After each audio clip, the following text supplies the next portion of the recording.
Hello, everybody, and welcome to another exciting edition of the Tartan Tabletop podcast, Scotland's sexiest Dungeons and Dragons actual play. We're the sexiest? The results came in from GQ, guys. We are the sexiest Dungeons and Dragons podcast. How are we all? How are we all doing? Yeah, good. Wonderful. I've healed. Having fun. Feeling sexy, apparently. Well, As I am always. now, yeah. Yeah. I don't have a joke to start us this time. If anyone else has any jokes or fun one-liners, please take the reins.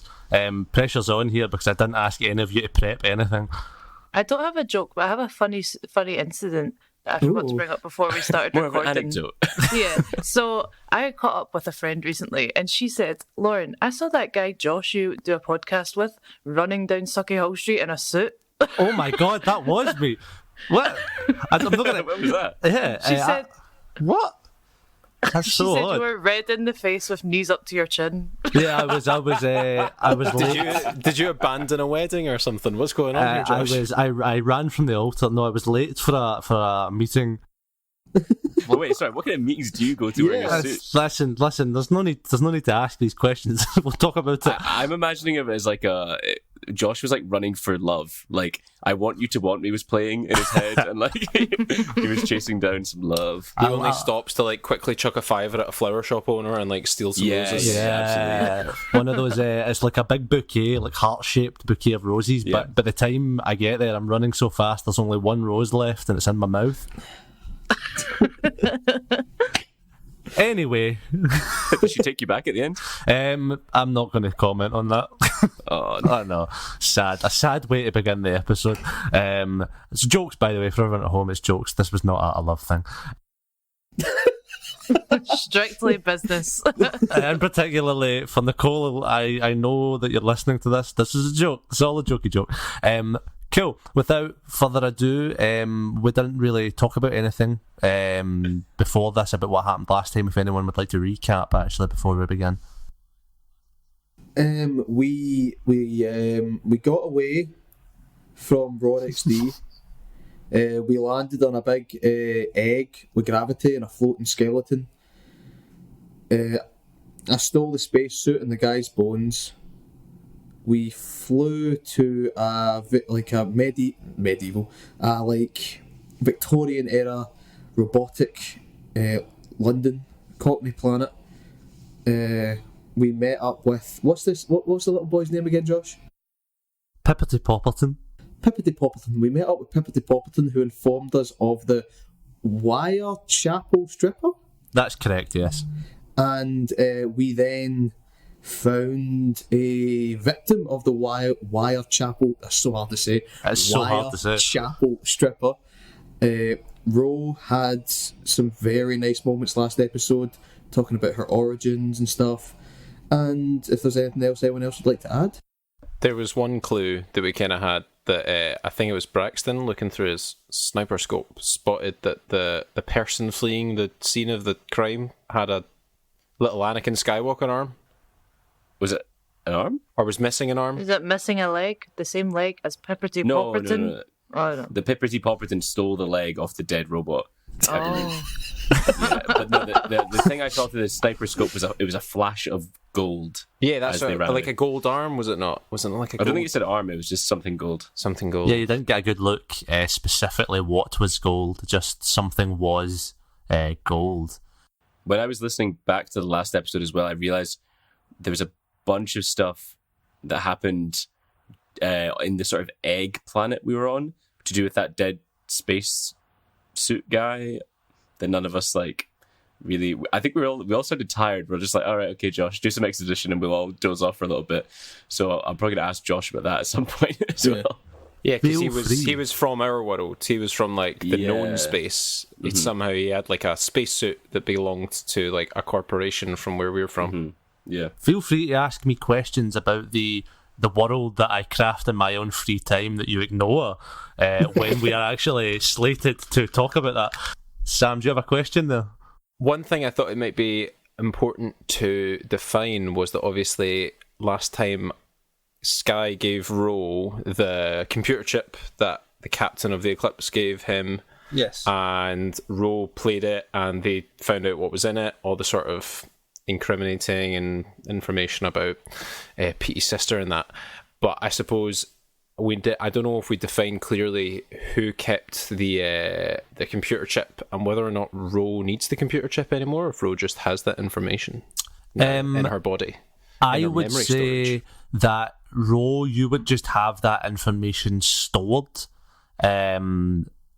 Whoever has the chip itself with a sort of copy of that information is entirely down to the two of you who would have kept that sort of thing. I'll have kept the hard copy then. Cool. Awesome. Are we all good? No more questions? Awesome. Then, let's begin. Icy rain hammers down through the soot and smoke of Robot London, washing dark oil through the slick cracks and cobbles of Wirechapel. You stand in a narrow alleyway bathed in the shadows of the rusted buildings on either side. Before you, a mechanical body oozing life around your feet. Yet another victim of the rampant killer known as the Stripper. No robot in this city enters standby mode soundly, and now you understand why.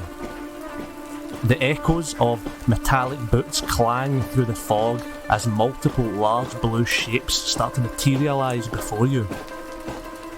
The shriek of a tin whistle rings through each of your ears as 7 security bots, chassis painted bright blue and wearing black custodian helmets, surround you. Huge truncheons reared back and ready to strike at a moment's notice. What do you do? Braxton, you're a man of the law. Deal with them. I'll sling my rifle across my back. I don't want to look like a threat. Yeah, I'm gonna put my. Hey, it's all right. My hands are raised above my head. I am not in possession of any weapons. How come you're being arrested so easily by them and not me? There's more of them than there are of you, and... Believe me, Petey, that's not helping your chances.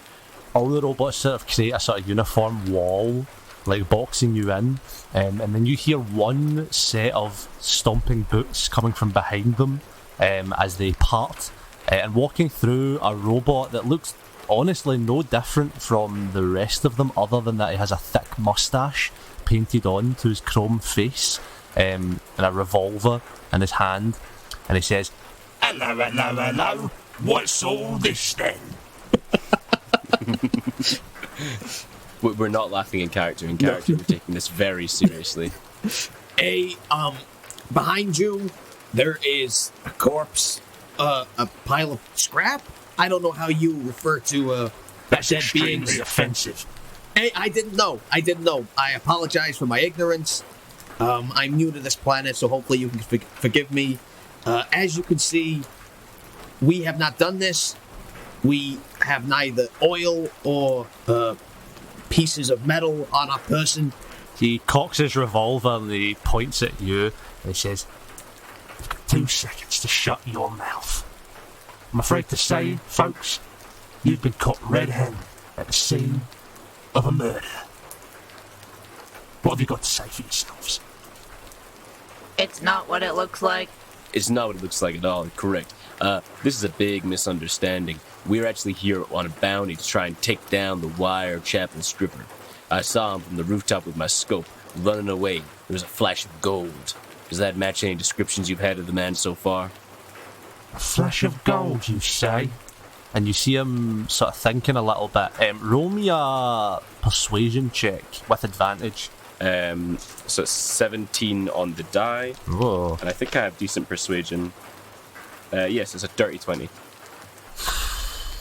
He uncocks his revolver and looks around. He says, You know, I thought it far-fetched. A bunch of air breathers being the stripper, and of course, one of our own helping them. Now that would be despicable. All right, boys, pack it up. and you see the other robots start packing away the corpse into little boxes.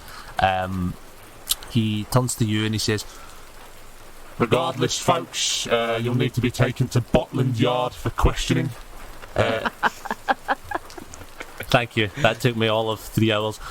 Was it not called something else last week? Yeah, it was called Robot Scotland Yard. It's called Robot Scotland Yard, and I was like, Bottling Yard sounds so much better. Yeah, we'll retcon that. It was called Bottling Yard all It was along. always called Bottling Yard. It was always called Bottling Yard.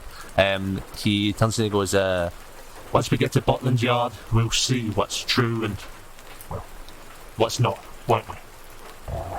Boys, chuck him in Paddy. and you see a huge 4-wheeled robot trundle round the corner with a door in his stomach. Presumably he is Paddy. What would you like to do? Wait. What kind of place is this when you're putting innocent people in jail? This is Robot London, and there's no place like it. I believe we're entitled to representation, even if we're just being questioned.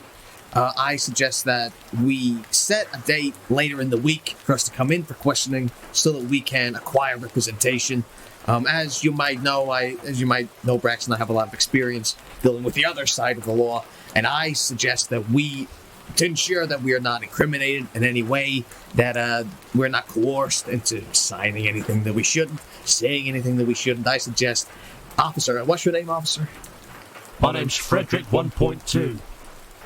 Freddy 1.2. How you doing? It's Frederick, not Freddy. Frederick 1.2. How you doing? Why 1.2?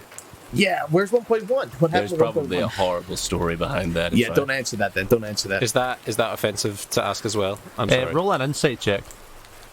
Me? Oh. Yeah. Oh. 20. 21. Natural 20. I'll read this robot like a book. You read this robot like a book. You look at him.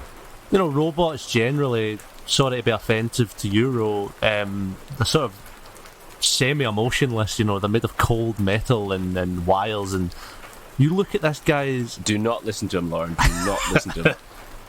My fists are balled up under the desk.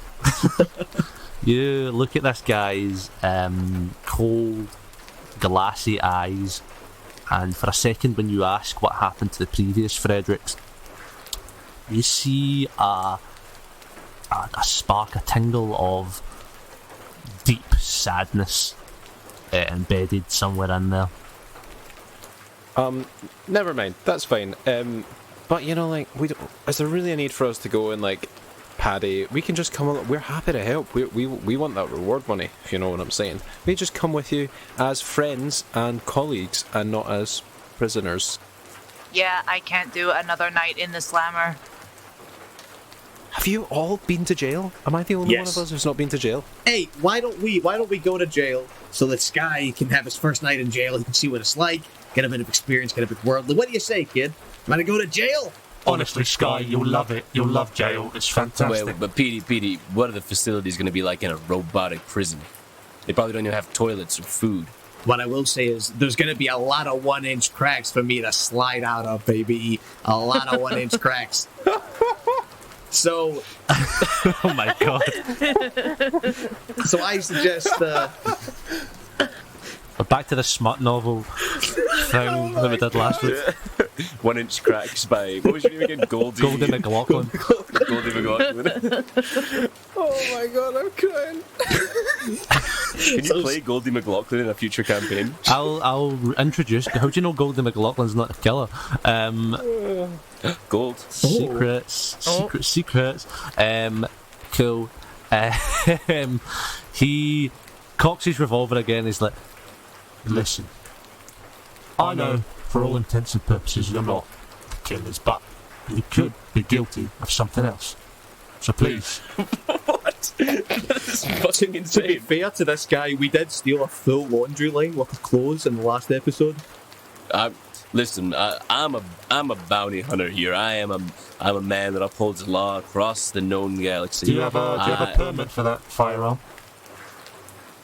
Not one from this planet specifically, but I do have one from multiple planets in the known, and I often uphold the law. But one thing I do not do is just arrest people at random, assuming they may or may not have committed crimes, and then figure out later whether they did or didn't. That, my friend, is a fascist state. Get in the van. Shoot me! he cocks his revolver and points at your head.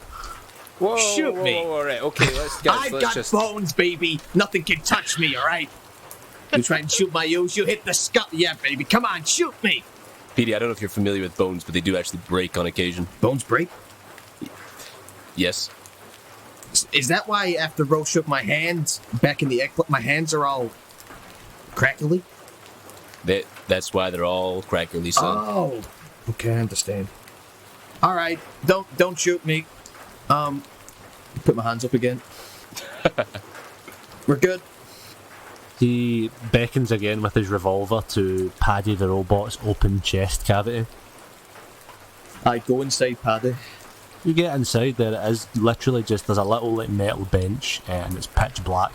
Does everyone follow him, or are we still... Bagsy. And I'll grab a seat. Cool, you jump in. Did he search us for weapons at all? No, he didn't search you at all. Ro, are you coming? Hell yeah, this Paddy guy kinda fly. All right, Paddy. Nice to meet you guys. As you climb into Paddy. Please, don't touch any of the walls. It feels horrible for me. Start stroking it gently. I don't like that you're doing that. I would ask you kindly to stop. Put your fucking hands down, Petey. Jesus Christ, man said dump. The door slams shut and you are completely plunged into darkness. Paddy, the robot obviously within which you're contained, trundles slowly over the uneven streets of the city, bumping you from side to side within the windowless hold that you're in. Is there anything you'd like to discuss with each other as you sort of go through the streets for an undisclosed amount of time? Can Paddy hear us? Because obviously we're in him. Roll me an intelligence check. That's a 19 on the die. My intelligence is a plus... Oh, that's my phone in the way. It's 23. You're good. You've had living things inside of you before. You surmise that he can't hear what you're saying, but he can feel you talking. Okay. You can feel the vibrations of you talking inside of his chest and stomach. Ro, why don't you open your mouth? I'll play some music out of your speaker, and then that'll mute the sound. Shuffle. Ariana Grande's one last time, please. This is the bop, baby. Stop dancing with my bones again. All right, so what did we all see? We saw somebody stole the robot lady's leg. Well, I'm fairly certain that was Pippity Poppert, and it's the same leg he was missing. He did frequently talk about wanting a leg. It could have been the killer. It could have been Pippity Poppert, and I don't think Pippity is the killer, though. I saw the killer run away fairly quickly, much faster than Pippity would have been able to with a new leg. And also I saw a flash of gold, something Pippity definitely did not have. Ro turns down her music. I believe I have evidence that may stand up in court. The killer fled with humanoid feet. May I suggest, upon arrival at the station, I could play the sequence of events through my camera to the officers. Yeah, I mean, the only issue is we all have humanoid... Well, not all of us, but me and Sky have humanoid feet. But you guys, when you say humanoid feet, do you mean humanoid shoes, or do you mean toes? Yeah, what was that? A footprint It was bare feet. Oh, we had shoes on. We had shoes on. Bare feet? It must be Christmas. He's a bear. Oh, shite fire. Alex was going for toe fetish there. He was Posting toes on podcast? posting toes in Wirechapel. You guys, after about an hour of travelling in the dark, Paddy grinds to a halt, and with a mechanical hum and the whir of gears, the doors fling open. The pale moonlight spills in, momentarily blinding you, but as your eyes adjust and you take your first steps back out onto the cobblestone, you see it. Botland Yard. A huge structure made of carved metal, elegant designs and architecture, depictions of strange mechanical lions and gargoyles, royal standards from houses you obviously have never heard of, emblazoned upon the building's many outcroppings and balconies, all of which, of course, made from the twisting and smelting and smouldering of expensive and well-kept metal. At the top of the building, the depiction of a huge robot sensor and eye, gargantuan in size. Whether that works and is actually monitoring things or not, you don't know. The inspector, Frederick, notices you looking and says, Is she beautiful? The beating heart of justice in this crime-ridden city. Is that thing recording? "Oh, you mean Big Brother?" No, it's just symbolic. Good, because I did not consent to being recorded. I like my privacy.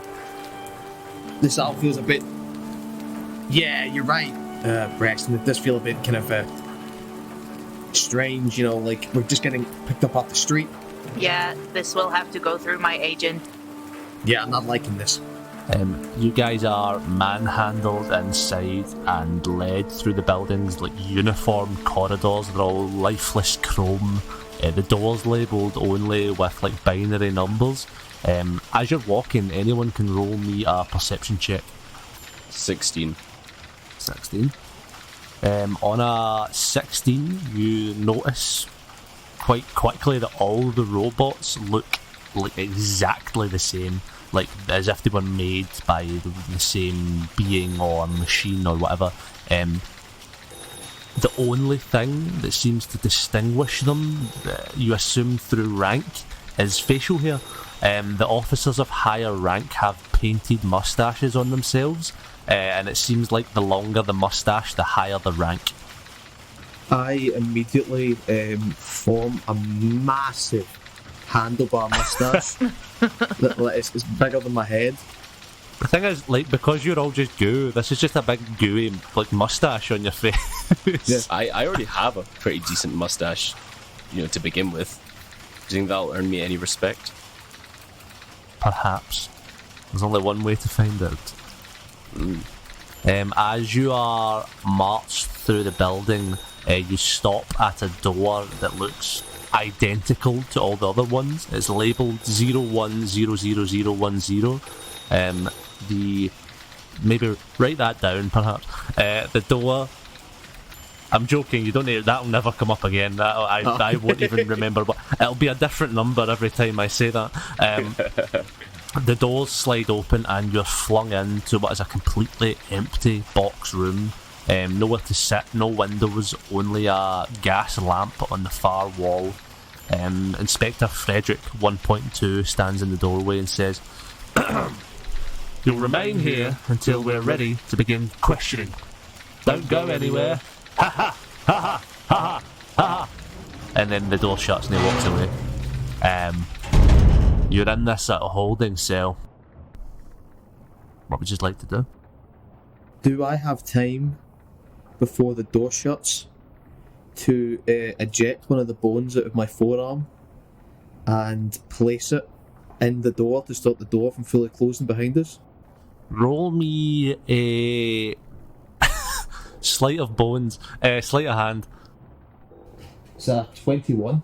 Jesus fucking Christ, you like fucking James Bond, like thing your finger up as your finger bone flies out and just jams the door without the inspector noticing that you've left it open a crack. Does anyone else see me do this? If you don't want them to, they don't. I'll tell them. All right, we gotta way out of here. Do you think that's overly wise to try and escape? Listen, this doesn't feel like. Obviously, I have my issues with the way the law is upheld back in the known, but this doesn't exactly feel, to me at least, like a very fair system. We have been essentially persecuted because we're not like all these other robots. It's not filling me with confidence, no, but my issue is more. We walk out that door and down that corridor, we're the only people that don't look like police bots. They're going to notice that. They're going to ask questions. They're going to rearrest us. If they don't and we do escape, then to get off this planet, we need to get some money. To do that, we need to catch the Wirechapel stripper. We catch the Wirechapel stripper. We take him into the authorities to get him arrested, to collect the bounty. And then they say, hey, were we going to arrest you guys as well? And then we say, well, we're innocent. Look, we caught the Wirechapel stripper. Then they say, yeah, but you escaped from jail. That's also illegal. We're going to arrest you for that. I just don't see this going as smoothly as it might on a planet like where you're from, where you have criminal connections who can bail you out of here.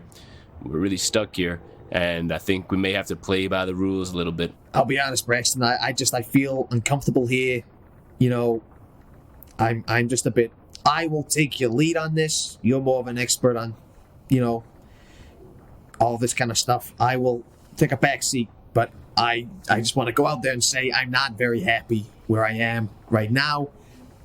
That's all I'm going to say. I'm going to back away now. None of us are happy here, but yeah, it's just that. We got Ro with us, and she might be able to carry some charm Mr. Police Bot. She can be very charming in her own way. In all ways. Guys, I'm not going to lie. Jail doesn't seem like it's all that bad. Everybody was making a big deal. This is like so easy. Yeah, we've not had any checks. You know, usually as We've a been here plasmoid, for 3 minutes. Yeah, as a plasmoid to make sure I'm not smuggling in any contraband. Usually they make me go out in full flat goo form. Then maybe like 5 or 6 guys will like get the fingers and like massage through me like they're making a dough. And that's not happened yet. I've still got all my clothes on. It's nice. There's still time, baby. Oh.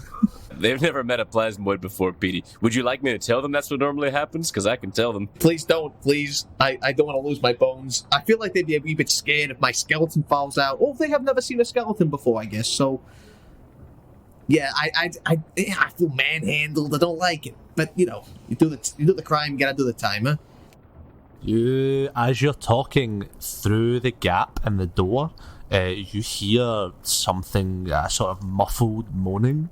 As you sort of come closer to the door, Chad face muffled moaning. As you as you get closer to the door, you can make it out a bit more clearer. It sounds like someone in pain from the sort of room opposite you.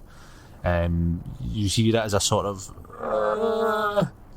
Is it a robot voice? Yes, it's a robot voice. Help me, Josh. What colour were the flowers that you gave me that were on that planet? Are there any, like, dark flowers there? There's a purple. Nothing mustache coloured. If I was to eat the flowers, would I be able to mix the colours to form the same colour as the floor? And then snake my way through the gap in the door to the cell next door? I'm going to say, because it's cool, yes. And that'll materialise with just giving you advantage on a stealth roll. Okay. Can I can I keep one flower? Just as like you can keep one flower. Okay. So a stealth check. So unlike Liver King, this 20's natural, baby. Oh shit! Nat 20, you hear the moaning and immediately know what to do. You devour these flowers. You guys see him sort of just like jamming them into his gooey body as they start to like hiss and melt and mix with his being and change the colour like a chameleon to chrome somehow to match the chrome floors as Petey snakes his way through the little gap in the door and out into the hallway. You're before the door the moaning was coming from. Petey, what would you like to do? Petey's heard a lot of Cockney accents, so he's gonna sliver under the door enough so that he'll be able to speak, but not so much that he'd see like a big like oozy worm kind of like slinking under the door. Cool. And he's gonna try and do his best Cockney accent. And should I roll a performance check, and then based off of the performance check result determines how good or bad the accent is? That's a wonderful idea, Niall, please. What are your fucking dice made out of concrete? Jesus Christ. Sorry, I'm rolling them in a bit of tissue paper to dampen it if it fell off. That is 19 on the die. I'm rolling really fucking well today. That's a pretty high And then- performance. Plus 5 to performance, so 24. Let's do your best Cockney accent. Right, hey, how you doing? That's Petey. Alright, governor. Hey! This is difficult. Switching from... I'd like to hear it not as Niall's best Cockney accent, but Petey's best Cockney accent. Right. I gotta do my warm-ups.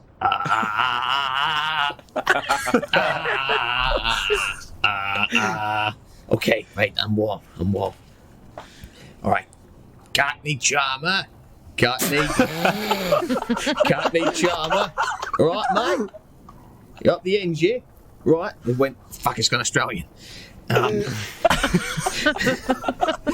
Josh, give me a Cockney accent quick so I can try and find one again. I'm the worst person to ask. Alright, Governor, I'm cocking knees up to my cocking knees. Up my cocky knees. Oi, kid. You alright in there? Can you see in the door? Sorry, are you looking in? I've made enough of me get through so I can make noise, but I don't know if I would be able to like see. I'll say you can just about see in. You see a sort of older, spindly, sort of broken robot, wearing what looks like priest's vestments. He hears you talk. He goes, Inspector, is that you? Yeah, that's me. It's alright. Don't you worry. I'm going to get you out of here as soon as I can. What's happening to you is so unfair, and I understand why, you're upset right now, but I promise I'll help you out. You have to tell them, Inspector, that I'm not crazy. I promise I'm not. Please, you have to get them to listen to me. I understand. What I need you to do for me, okay? You need to tell me everything you told them, and I promise that I'm going to hear it from the lens of someone that's not going to think you're crazy, it's not going to think that you've gone mad, nothing. I promise I will be completely impartial. Just tell me everything you know. It's no coincidence. They think it's a coincidence, but 2 nights ago, a piece of the heavens themselves came crashing into our great river, and that evening 4 were slain, and the next evening 4 more. I saw it with my own lenses. This is punishment. Punishment from above for straying from Big Brother's gaze. I will say, 2 nights ago, I saw the very same thing. A blazing heap of metal falling from the sky. You were right. I do believe you. You're not crazy, my friend. You believe me? I believe you. Now, when you saw this hunk of metal, I was in my flat asleep, and it woke me up. I was too far away. Did you see it up close? I'm going to make a roll for him as I breathe heavily in character. I'm afraid when the light came pouring through, I shielded my eyes as the teachings tell us to. Yeah. That's very good. That's exactly what you're supposed to do. That was the test. I was testing you, Father. That was a test. I'm very happy that you did that. Bastard. Right. I believe you. Now, I don't know if you're the updated model yet, but do you have any recording technologies in your eyes yet? I have a little bit. The quality isn't great. He presses a couple of buttons at the side of his head, beep, boop, boop, boop, as a very grainy sort of, like that sort of found Bigfoot footage level of grain. Sort of plays at his thing, and it just does look like a sort of heaping, flaming wreck falling from the sky, and then he turns away. I'm going to make a roll here to see how much detail you can get. You don't see much detail in that, it just looks like a flaming wreckage. What I will say is, when he turns to show you, you see on his vestments an image of the same eye that's at the top of this building. Alright, Father. Is there anything else you can give me? Any evidence? Have you seen anything else? Is there anything that you've seen at all? No matter how small, how crazy it might seem to you, I promise you it's not, my friend. I'm here to consider all possibilities, no matter how strange and bizarre that people like you might think them to be. Perhaps it's the Rat King's doing. The Rat King? What makes you think it's the Rat King? He lives in the sewers and steals our bread. Oh yes, I've heard all about the Rat King. Have you seen this Rat King? What did he look like? Was he wearing any gold, perhaps? Only in nightmares the Rat King comes to me, and he sings me sweet nothings. Only in nightmares, okay. Right, what I'll do is I'll speak to the inspector, and I'll see if I can get you out of here, okay? As you say that, you hear footsteps coming down the hallway. I'm going to slink back into the cell as fast as I can and go, "See you, father!" Wait! Don't go! As you go back through, does anyone want to talk to Pete about anything that just happened? So basically, I comb it, like every morning when I wake up. But I also put this special mustache on. Enough about your mustache. Enough about the mustache. I have news. I was learning, okay? My mustache is just beginning to sprout. I could really use some tips. Listen, kid, you're going to need at least a decade before you can call that a mustache, okay? A mustache. Anyway, no, that's a tangent. I'll lecture you about mustaches later. Now, I relay everything that he said. You relay that across to the party. So what do you guys think? So that's not just a police thing, that big eye is like their god? Apparently so. But what's 2 days ago, that's when the ship went down, right?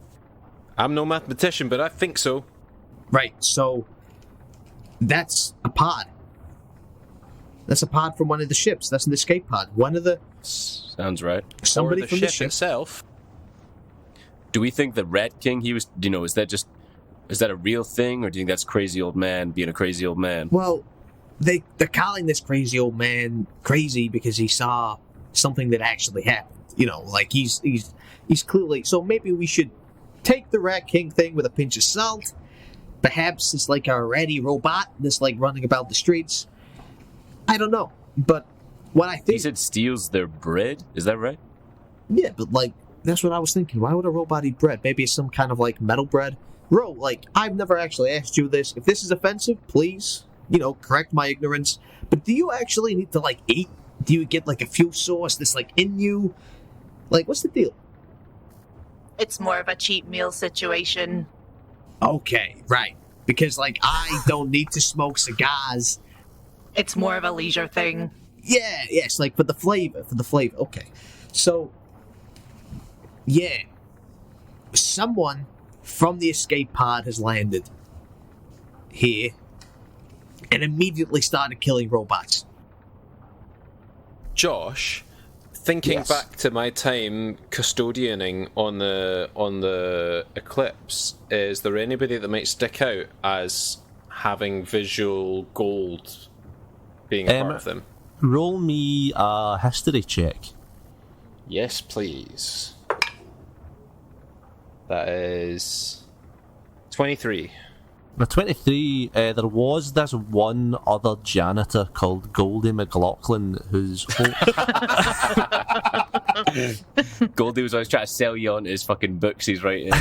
He always had gold watches and shit on. No, you don't remember any members of the staff or anything particularly wearing anything, golden. Most of them were just, they wouldn't be able to afford that sort of thing. Yeah, and nobody with a golden body or a golden robot arm or something. No, not that you would know. As you guys are talking, you hear obviously the footsteps coming down the hall, and they stop outside your door, but instead of going to yours, they go to the door of the priest, and you hear through the crack in the door, Inspector, you've returned. Am I being freed? We spoke about... and you hear, I've had enough of this. Take him to the Genius Bar and make sure he's fully reconfigured. And you hear him getting dragged off, kicking and screaming. He's like, No, but we had a deal. Let me help. as he's dragged off away. A couple of seconds pass, and the door to your area swings open, and it's Inspector Frederick, and he says, Right. If you would please follow me this way. and he beckons down the hall and starts walking. Is it the same direction that they just dragged the robot priest? Opposite direction. Okay. All right. I'm going to jump back into my bones and my suit. Back on. That was horrible to watch. Hey, what can I say? We're all a little bit different, baby. Let's go. Name of the episode. Cool. You guys set off. Are we all well going without a hassle? Yeah. Yeah. I pick up Cool. the bone that I stuck in the door on the way out. Cool. You pick that up, and now you are a full set of bones once more. You're led up a flight of stairs and into a room pretty much identical to the one you'd just been in, except slightly bigger, with an interrogation table in the middle. Each of you have a little seat, sort of around it, and he says, Please, sit. Go on, sit. and he starts pulling the chairs out. We sit. Thanks. I sit. Oh, I sit anyway, yeah. Thanks for confirming. The flavour, that's the pinnacle of D&D flavour, is telling me exactly everything we're doing all the time. He says, can I get you all any refreshments? Some oil, perhaps? Do you have any, just liquid? That's not like oil or like a water? Water? Are you insane? Do you have any idea what that would do to a robot, to fuses? Yes, I know. Sorry, he's being ignorant. I'll take some oil, thank you. You're welcome. And he pulls you a little glass. If the inspector leaves the room, does he leave the room to go get the oil? No, he opens up his chest cavity and pulls out one of those little oil tin things that you would like. Thanks very much, Inspector. Throughout this conversation, I'm going to try and subtly refill my flask with oil. Cool. Oil is a commodity on this planet. This is useful. Yeah, you can do that. I would say that that's not going to be an issue. He's sort of caught up with his own stuff. Would anyone else like some oil? No? Oil me up, baby. That's what I like to hear. He hands you a big, massive cup of oil. You don't have any green tea in there, do you? I wish I'd killed you back in the alley. Hey, you leave the kid alone. Okay. Just, we can't really take the oil so much. It's not good for the digestive system. Like, water isn't good for you. It's not good for us. Braxton, he's obviously built different. I plan on using this for my gun, but thanks anyway. Well, every day's a school day. Did you know that? Have you ever had humans on this planet or in this city before? I'm a human, by the way. Hello. Plasmoid, how you doing? In my time, in my lifetime, no, I've never seen anyone from any other planet, but we know from the history books what you are and what most of you are. Is this like a first meeting? Wow. So you guys, you got legs and arms and faces, eyes and noses and ears. You got most of the kind of humanoid features. So it stands to reason that you either copied yourselves after some humans. I don't know what your lore is on that. Well, Big Brother created us, and so we worship him. Right. Peter's trying really hard right now not to shatter their faith. And that's that person that's the statue outside the Botland Yard. Yes, on the top of Botland Yard, the all-seeing eye of Big Brother. The all-seeing eye. He sits down and he says, So, tell me exactly, you've told me what you are, but who are you? And don't mince words. We are a group of bounty hunters. We go around helping out planets in need, and we happen to land here. The vessel that we came on is in need of repairs. But when we landed, we were informed of the Wire Chapel Stripper and told there was a hefty bounty for anyone who could take the filler down. So we decided to take that upon ourselves. In doing some research, we came across that dead body, and, that's when you came into the picture. We'd only just gotten to the scene of the crime before you turned up. Let's backtrack a little bit. You said planets, plural. Planets, Yes, sir. Planets in this system? Well, we've only been to one planet in this system. We're from the other side of the river. The other side? Yes, sir. The other side. There is no other side. Well, you're clearly wrong because we're from the other side. Like, But well, that's what we thought at first as well. You'll pardon my disbelief, gentlemen, but no one has made it in or out of this planet's atmosphere or any of the planet's atmospheres around here for thousands of years, not since the Kraken appeared. You must have encountered the Kraken. right. You don't believe that we're from somewhere else, right? Well, you have to be, but I don't understand how you can be. It goes against everything I've been taught and believe. Tell us more about the Kraken, because that's weird. Well, no one really knows what it is. One day it just appeared, not attacking planets themselves, but that which floats around them, satellites included. The last time we had any contact from any other planet was in my great-great-great-grandfather's age. And how long is the average life expectancy of a robot? Well, it depends how dangerously you live life. Oh, that was a hard as fuck answer, my friend. My days are numbered. This must have happened a long time ago for you, but on our side of the river, the Kraken has only just broken through. This Kraken you speak of, I believe it's the same thing that attacked the luxury vessel we were on the day that we got blasted through to the other side of the river. And perhaps reason stands that it is spreading. Perhaps that's the case. Have you accumulated any knowledge, samples, anything from this massive Kraken that you might be able to, we could compare notes, as it were. Ro, you had some interesting insights on this Kraken. You know, like about how you never saw its head. It seemed to be everywhere all at once, etc., etc. You know, maybe an exchange of knowledge here could be beneficial for both parties, huh? Not much is known, not much is reported back from the boatmen at the edge of the world. The little we do know is that when a tentacle is cut, many more replace it. We've never seen its body either. It stands to reason that perhaps that is its weak spot. The tentacles themselves seem sacrificable to the being. They seem non-important.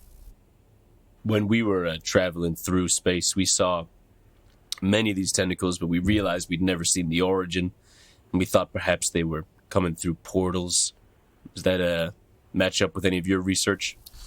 It makes sense. We have seen times that the tentacles have attacked at multiple different points on the planet at the same time. Unless this creature is unfathomably large, then that would make sense. So, this is all the knowledge that we seem to have about this creature.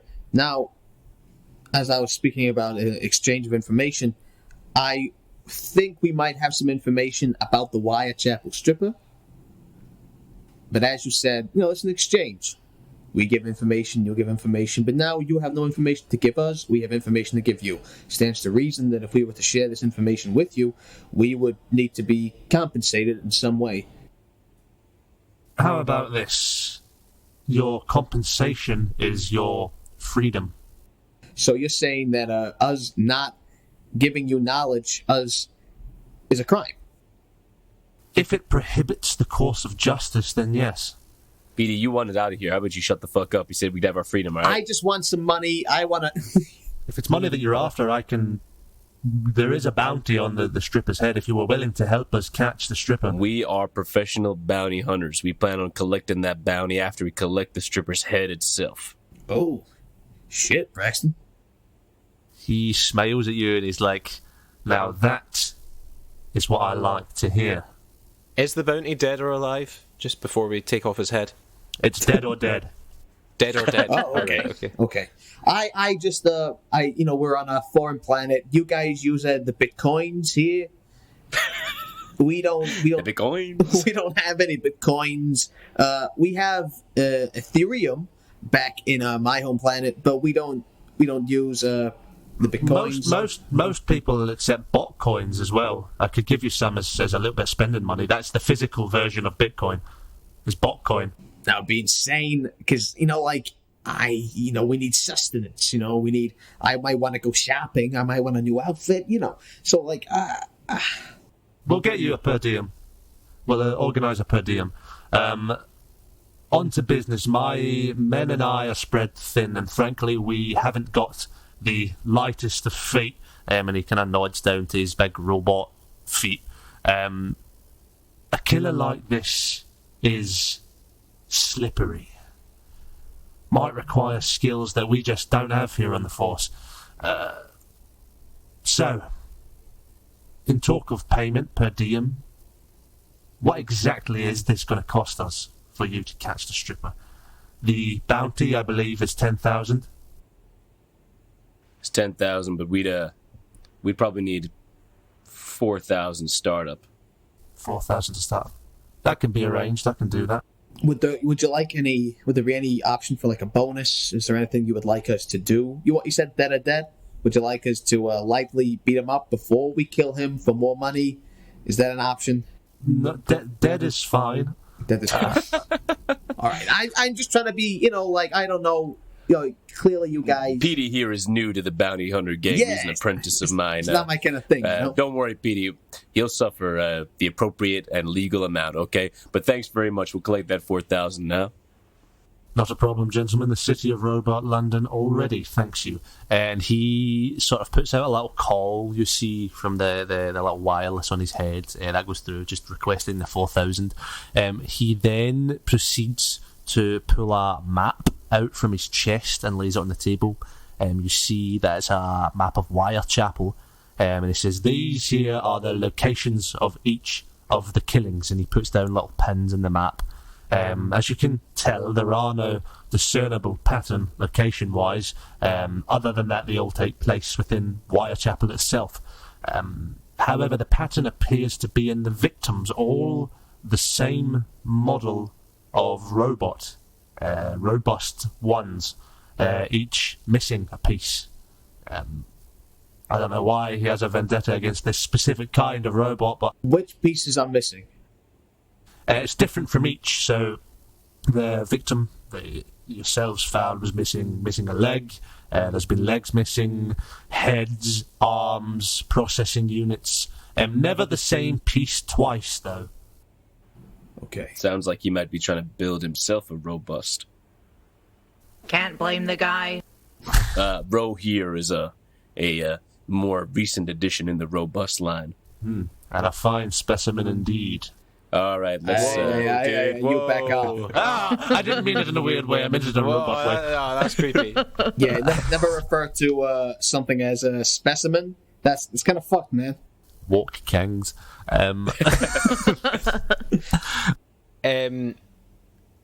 Sky's a bit of a smart aleck. He kind of gives a little sort of when a little Frederick, what? Sorry, what? A little. I don't know. What do you call that? When he said that there was no pattern in the locations of the killings, can Sky's just gonna have a proper browse and see if he can spot any patterns? Roll me an intelligence check. Or investigation, sorry, investigation. Oh, even better. Because you're investigating. Oh, terrible. 9. 9, there doesn't seem to be any clear patterns. The only thing you can discern is they all happen in alleyways.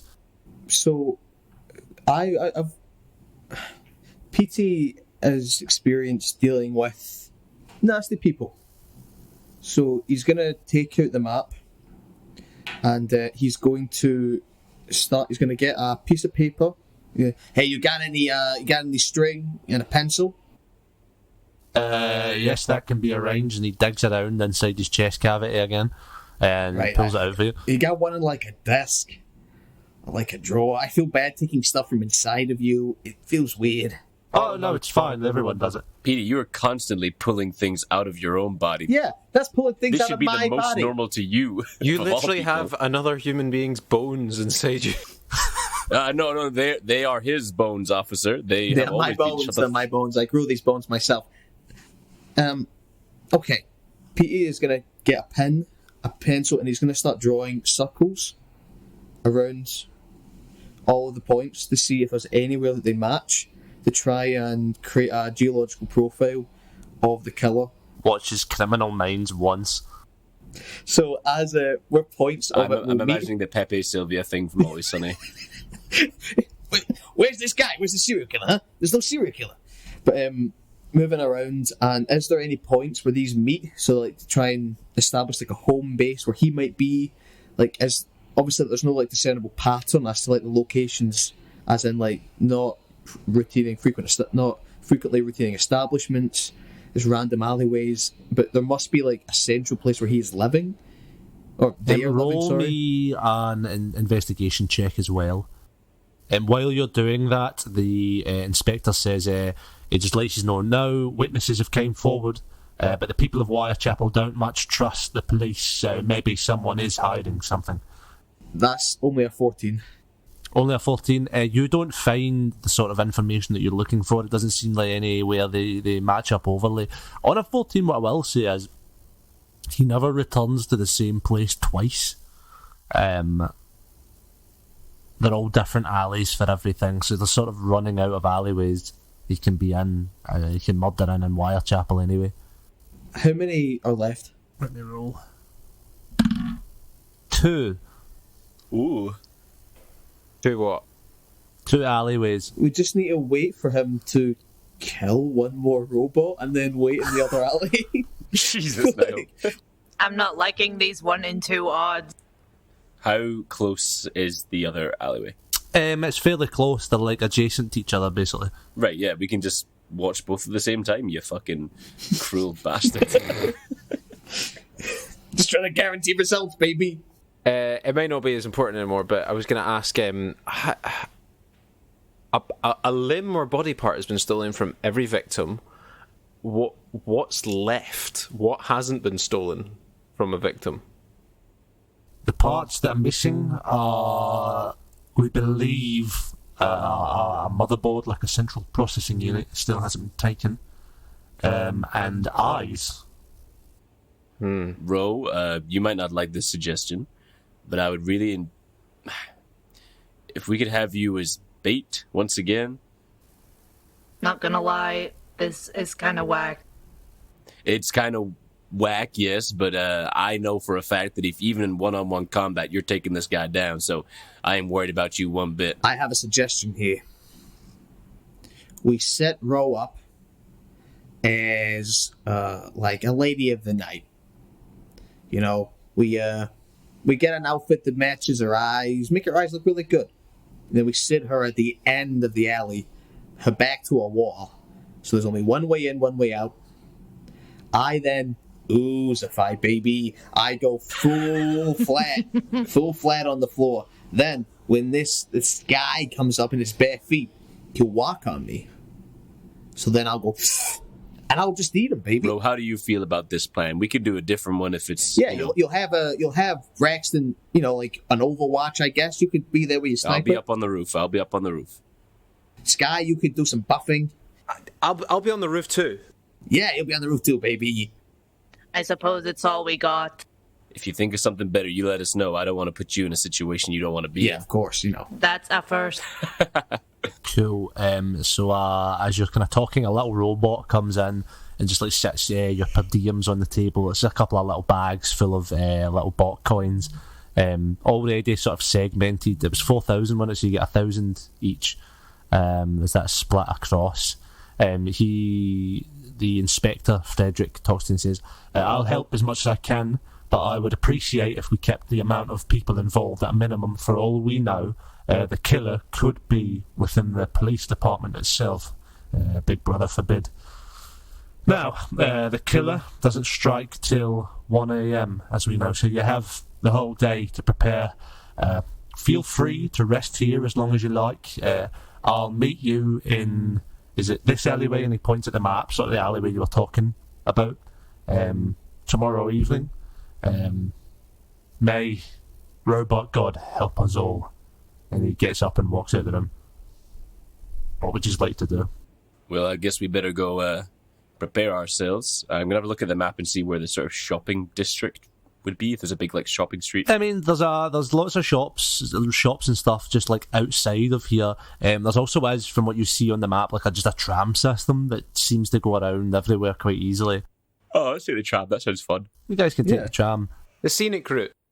Cool. You guys exit that little room and start to make your way out. You push open the cold metal doors of Botland Yard and greet a bright new morning on the immortal streets of Robot London. Your bleary eyes squint, reacquainting themselves with inverted commas sunlight.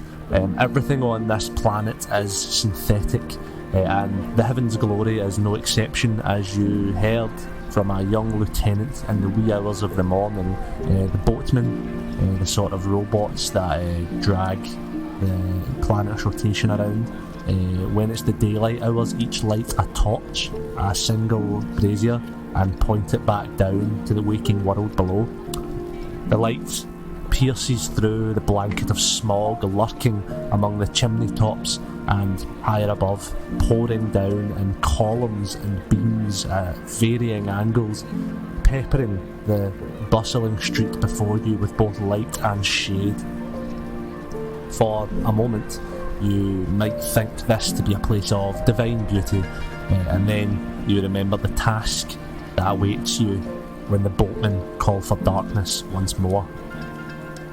You walk the streets before you and watch as they erupt with life. You see carriages drawn by mechanical horses, aristocratic women with huge metal hats and even huger cabooses, young urchin pickpockets being chased by a local steelmason. This feels like a place you could acquire most anything you put your mind to. So what would you like to go shopping for? I just don't know. We're in a robot world. What kind of robot tech stuff have they got? Anything you could imagine. Robot tech stuff is definitely on the list, and also I'd like to see if they have like a shop of like curios or whatever, like stuff that aliens have left behind, or that, so like stuff that we could actually fucking use, because we're not robots, most of I us. think as well, maybe like a net. I have a net. Who's in it? Oh, yeah. We regret to inform Sam has been cut from the podcast. Anyway, you guys make your way to the tram and take it to a sort of nicer area of the city. The conductor announces the stop as Piccadilly Circuits. As you saunter around, Braxton specifically, what are you thinking about? This is my first bounty since PT, so I guess I'm trying to get in the mind of a killer. I'm trying to sort of, think about that kind of thing. Where would he be, or actually, where would he or she or they be? What would they be doing right now? And also, I'm really shocked that like no one has seen this person before, considering they're humanoid, and that's like incredibly rare here. And no one spotted them. I would also like to... I'd like to double down on, like, we spoke about, like, that maybe no one that worked on the ship wore gold. There's clearly someone from the ship. So, did any of you remember anybody on that party at the end of the universe wearing any gold or anything? OMG. What's his name? The boogie elf. What? Yeah. No, boogie gnome. Hip thrust. No. Please, That's it. Hip thrust did kind of hit you. Guys, you are not gonna believe this. And she plays like a projection of the dance off. You play a projection of the dance off, and you see specifically at the end of it where Hip Thrust leaves embarrassed, a scowl on his face and a hatred towards you, Robust, as he whips his coat around covering his little gold spandex shorts. As if. Oh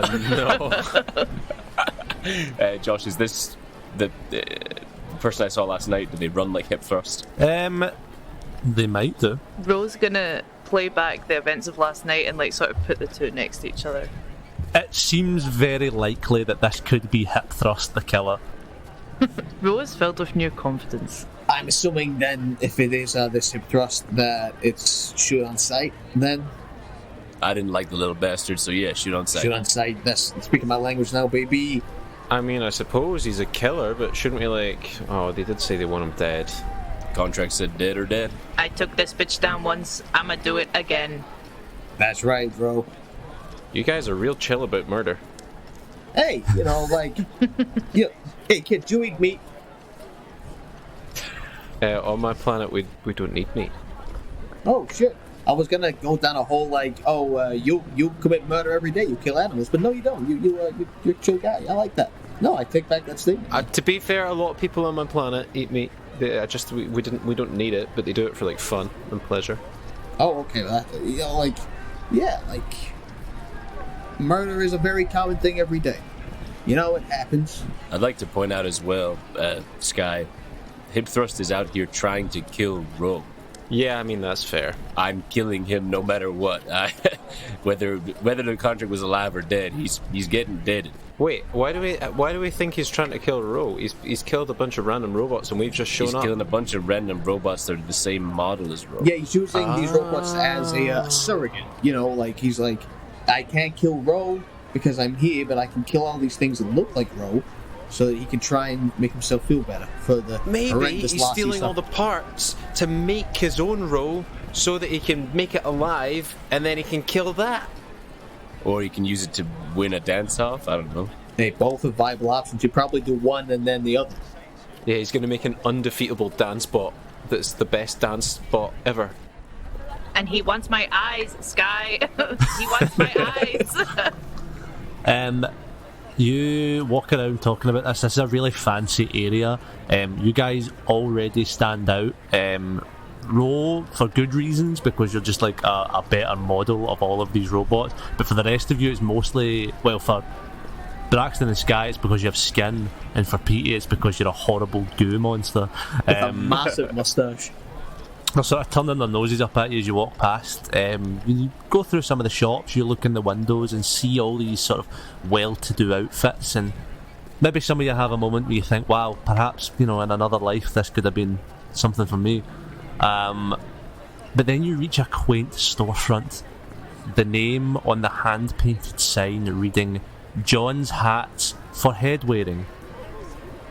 Braxton, you look in the window and you see these beautiful hats, like each of them have their own sort of personality, and you think, wow, man, maybe there could be something in here for me. Would you like to go inside? I think, yeah, like this is a Victorian society, so men wear hats. Yeah. So I'm a man, I'm gonna go grab myself a hat. Which hat speaks to me the loudest? Which one tells the most vivid story? You don't see any in the window, but as you walk in and see the places like, hats from fucking floor to ceiling, like on racks, on the floor, piled everywhere. You see a thin robot wearing an old bowler hat with a sort of synthetic white beard and a little twinkle in his eye, sitting behind a counter. He flicks a toothpick from his mouth and greets you, and he says, "Howdy, pilgrim. How can old John help you today?" Howdy, John. Name's Braxton. I'm in the market for a hat. I've just come into a nice little amount of botcoin, and boy, it's burning a hole in my pocket. Looking for a hat, you say? You're in the right place, partner. We got top hats, blowers, snapbacks, gator print, heck, even hats made of aluminium foil. But, something tells me you're looking for something different. I want to stand out, sir. I want something that's going to keep the sun out of my eyes, too. That artificial sun you got up there is mighty bright. Well, perhaps it's best you look around. Sometimes these old hats have a funny way of choosing you. I am 1000% looking for a cowboy hat. Roll me a perception check. Sick. Roll for hats. Oh, fuck yeah. 25. You walk around and sort of like that scene in Gladiator where he's like running his hands through the wheat field or whatever. You're like running your hand across the hats and you've got your eyes closed and you're like smelling the fucking leather and shit. You open them though and you don't see anything that tickles your fancy. And a slight sort of disappointment crosses you. You close your eyes again and then you feel it. Something land on your head. A hat, perfectly fitting. You open your eyes, you feel the hat, and you turn to see old John sneaking up behind you, placing the hat on your head quietly. Oh, Jesus Christ, John. He stares you dead in the eye and he says, "That'll be 50 baht coin, partner." Can I look in the mirror? You turn around and look in the mirror and you see a hat on your head. It's made of elegant dark black leather, slightly worn, but with character rather than with mistreatment. It has a shimmering chrome feather sort of tied round the body of it. Not, huge, a little tiny one that you would see in a cowboy hat from a robot eagle. John, this is one of the finest pieces of barrel I've ever seen in my life. Here's 60 baht coin for you, sir. You're a kind man. And a handsome one, too, with that hat on. I'm sure your little lady back home will appreciate the new look. No little lady back home, John. Well, not anymore. Well, time for you to mosey on out of here. Absolutely. Thanks very much, sir. Leave the shop. And you turn back around and the shop is never there. No, I'm joking. It's just smoke. You leave the shop. The rest of you, while you're sort of moving around, Braxton, you meet back up with them. Like the hat? That looks great. Thanks. Been meaning to ask you what that kind of hat is. Why is it shaped like that? It keeps the sun out of your eyes, helps you spy on criminals more in bright sunlight. And this is a pretty sunny little planet we're on here, so I thought it'd be useful. Good. I need a spying on criminals hat. That's what I need.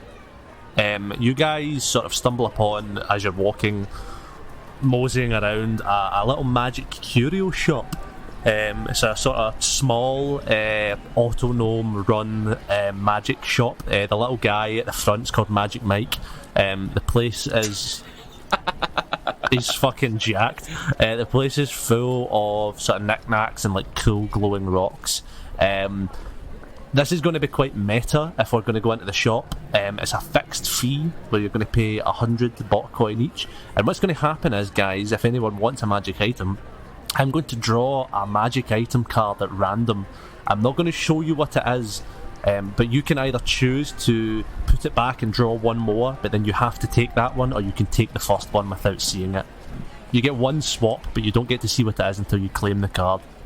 Sounds whimsical. I would like to see that. So whimsical. It's like a game show within a podcast. Wait, what's the purpose of swapping if we can't see it anyway? If we didn't know what the first one was. I don't know. Well, fine, you can't swap. Fuck you. It sounded better in my head. Who wants to go first? Yeah, sure. Niall. I'm going to get one. I keep drawing ones that you're never going to be able to use, so that's why I'm drawing multiple. Because I'm a fair DM and it'd be super rude of me to give you one that you couldn't use. You get the alchemy jug. I'm sure you've had that before. It's a big ceramic jug that contains loads of different types of liquid, including, but not limited to, mayonnaise. Yes! So you can Google that and you can add that to your inventory. Who wants to go next, Alex or Lauren? Me. Ro would like to go next. Okay. Can Petey fit himself into the alchemy jug? Oh, I'm going to say, because that's cool, yes. I am a liquid. Am I? Non-Newtonian fluid. Yeah. You're like custard. You're a human fucking custard ball. Okay. You get, Ro, the robe, or in your case, we'll call it like a shawl, like something nice, like a little vest of sorts, but it's the robe of useful items. It's got like multiple pockets and shapes and different patches where you can reach in and grab a list of sort of different items, so you can Google that. That takes the form of any sort of jacket or anything you would like it to look like, but that's what it looks like. And last but not least, we've got the wonderful Alex. Alex, I've drawn this at random, and I'll tell you that first and foremost. But it is your favourite item that I always give you, the immovable rod. I love the immovable rod. For those at home that don't know, it's a big rod. When you press the button on it, it's immovable. No matter where it is, whether it's floating or anything, you just can't move it. You get the Scroll of Protection then, Sam. Ooh, okay. Sounds cool. You can Google that. We're going to power ahead now because we've spent far too long in this section. But we all got cool magic items, so thank you, Josh. Thank you, Josh. Thank you, Josh. Before we move on, could I quickly just find somewhere I could maybe buy some dyes? Like as in like clothing dye. I mean, clothing dye might be harmful to me, but it would still dye me. Yeah, you find quite quickly some like clothing dye. 20 bot coin all in Sweet. for like a rainbow of colours. Perfect. Cool. You guys are walking. You've still got like hours to kill. Is there anything specifically you'd like to do? Try and find some food. Yeah, you guys can find some food. You walk around down the town. And you find a quaint little eatery called Motherboard Hubbard's. It's a fusion chip shop, sort of traditional fusion chips. You go in, you order like a fused supper, and it literally is it's fuses and then like computer chips with oil all over them, like gravy, that you get, and it's 1 bot coin each. Can we find any people food? You find a little bread baker. Yeah. Have some bread. I'll buy a couple of loaves. I like to buy some extra loaves for Meadow. I mean, I'm assuming if she's like a pterodactyl, Oh yeah, Meadow. then like she would need meat. No, give her the robot food. Well, she's half robotic. Give her the oil gravy. So fish and chips. Fused and chips and a side of bread. I'll get that. Where is Meadow right now? Did you guys just leave her in the I alley? don't remember what we Yeah, did with her. we kind of just left her and then wandered off. I'm assuming that like she's just flying around. Here's Robot what I will London. say. Every now and then, you sort of see her flying overhead. Can I call her down and beckon her with some bread? Yeah, how do you call her down? Meadow! Meadow! So beautiful. Come here, baby. She comes down and lands beside you. I'm gonna feed her the bread. Hopefully she'll like this. She didn't like the flowers last time, so hopefully she'll enjoy this. You roll me animal handling. Come on. Please don't make me kill this bug. Fingers crossed. And toes. That's a 15. 15, you feed her it. She seems more welcome to eating it this time. Yeah, it seems alright. She sort of likes it. It doesn't seem like she's like mad enjoying it, but she seems like, yeah, it's doing the job. It's feeding her.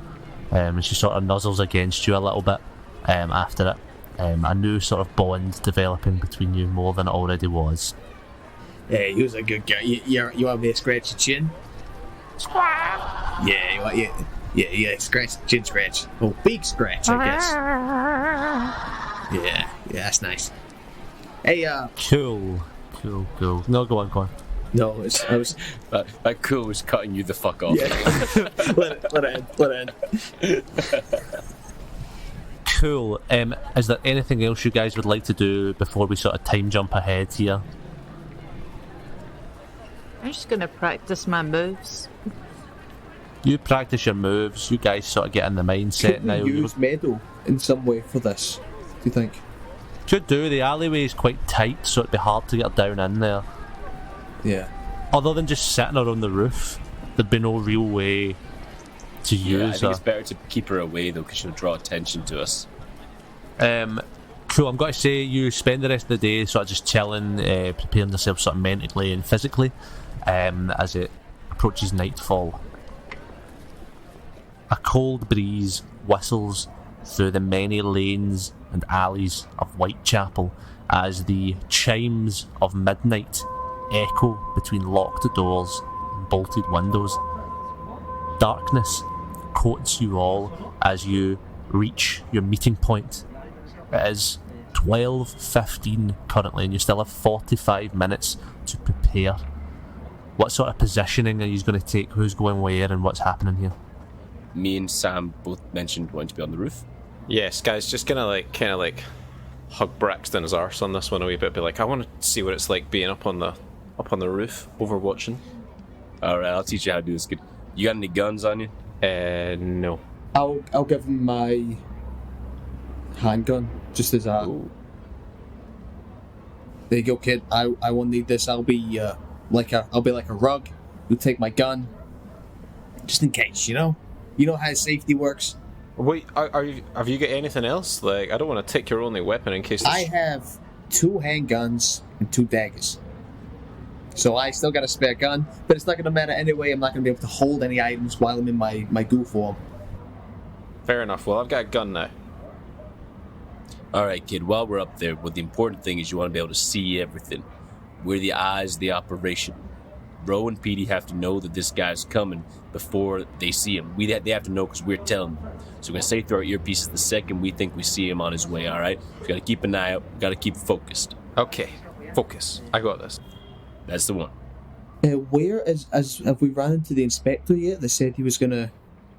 You have not. He has not arrived yet. And as the time sort of passes and you're all getting into place, now you're getting into a sort of rug halfway up the alley, into like a goo trap. Probably right in front of Ro. Cool. That's how I was going to ask. That's how close you're going to get. Cool. And Ro, you're sort of just positioning yourself there, sort of like as a woman of the night, a robot of the night, so to speak. If that's correct. Correct. Cool. You haven't seen the inspector. It gets to just before 1 a.m. and there's still no sign of him. While we're up on the roof and waiting, Sky's just gonna try and keep an eye on Braxton as well. And it's like, obviously Braxton's quite stoic, not giving much away, and just maybe ask him like, "Hey, are you okay with this as well? Like, you were quite quick to suggest that Ro go down and bait. Have you guys done that kind of stuff before with like Ro's the bait and you're kind of watching?" Ro is by far the toughest person in this little unit. Ro will be fine. I mean, yeah, I'm not worried about Ro at all. All right. I just want to make sure she's happy, All right, grand. Well, I'm glad. I know I asked this earlier, but we've got a little time. We're waiting on this bad guy coming up to kill her or whatever. How did you guys meet? Well, I was on a job, on a bounty, to kill some pretty bad men that Ro was actually working for at the time. And Ro gave me the information to get in there and arrest these men. And, while we were talking and, getting to know each other a little bit during all that, told me about some of the things that happened and how much he didn't want to be working for these fellas here. And, well, it pulled on something in my heartstrings. And I was in need of a new partner ever since my wife, she was my former partner, and now she's no longer with us. And I was in need of a new partner, and I thought, hey, why don't I take on Ro? She's a pretty tough robot. And to convince her, I tore up the bounty in front of her and said, I'm not going to arrest these guys. Instead, I'm going to capture them, and I'm going to let you kill them. She agreed, and we've been partners ever since. That was about 6-7 years ago now, and it's working out well. Did she kill the guys did you capture the guys? Did she kill them? Brutally. But from what I heard, they had it coming, and there was no one out there who deserved to kill them more than she did. Well, I hope we catch this mad hips dancing boy who seems to have it in for her. So do I, because I simply would not allow anyone to harm her. And I know she wouldn't allow anybody to harm me neither. Does it seem like Braxton, could Sky, I don't know who I suppose I should ask this, but does Sky get a sense that this has been quite genuine from Braxton? This all seems like fairly above board. Oh yeah, I would say, yeah, Braxton very much loves Ro. There's no doubt about that. Nice. Beep, beep, beep. The clock strikes 1 a.m. I did 3 beeps, but it should have been 1.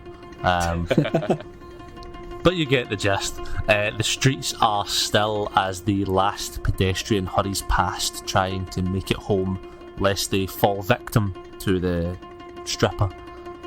You wait and wait and wait and nothing. No stripper, no inspector. And then from the darkness, further down the alley, the whir of an electric drill. A shadowy figure obscured by fog ambles closer and closer to you, his silhouette boxy and topped with a strangely large top hat. The figure pauses and then spots you, Ro, seemingly, and immediately makes a beeline towards you, picking up the pace, rushing forward. You don't get a look at his face, but as he gets closer you see the items grasped in his hand, a huge electric drill, and in the other hand a chainsaw that springs to life with a bone-chilling roar. He then squelch steps onto you. Petey, what would you like to do? Does he, while he's running, does he step onto you and does momentum keep him going? He slows down a little bit, but he keeps going. I'd like to grab the foot that's on top of me and then, as hard as I can, pull back so that he falls flat in his face. Hopefully. Roll me a strength check. See, when you gave me the bones, you gave me a +1 to strength, but I don't have them now. So,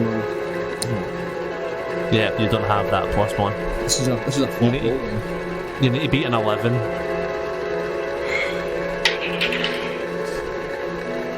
An 11?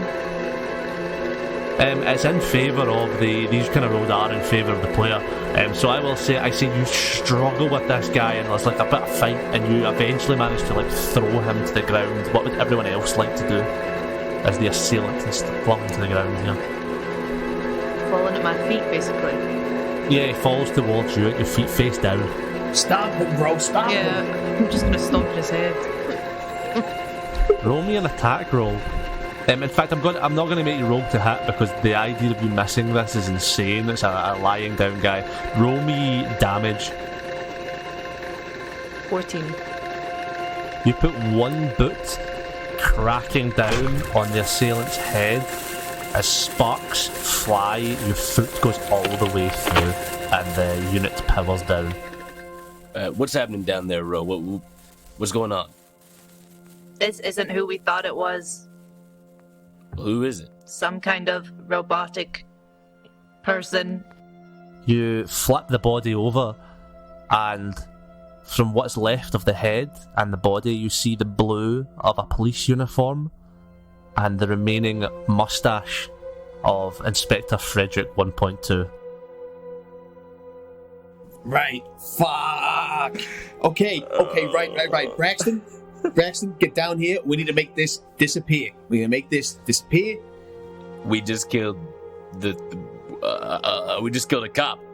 Anyone can roll me a perception, insight, or investigation, He has a depending on what you would chainsaw, prefer. and he ran at me. I got an 11. I got a natural 20 there. 25 investigation. 25 investigation. 16. Kill. Ro, you look down at where your foot is and you can see sort of the remainder of his head. You only stamped out the top of his head. His mouth is still intact and you can see that it has been welded shut. Someone or something has welded his mouth shut. Sky, you look at the weapons themselves, and as you sort of dig around his body, you see that they have been wired to his hands, like they have been forcibly attached to him so that they couldn't be removed. And the other two of you have a look around. You see that there's something in his chest cavity. There's like something poking out of it, like a scrap of paper or something poking out of his closed chest cavity. I'm gonna take it out and open it. You pull a little hatch open of the dead inspector's chest. It creaks, and you see before you an old newspaper clipping. Royal Albert Hall closed for refurbishment. Then underneath that you see scrawled in stagnant, gross motor oil, a show so good you'll drop dead. See you tomorrow night. And that's where we're going to finish today's session. That was dark, Josh. Yeah. That was dark. And with that, everybody, we've been Tartan Tabletop. You've been fantastic. We'll see you later on.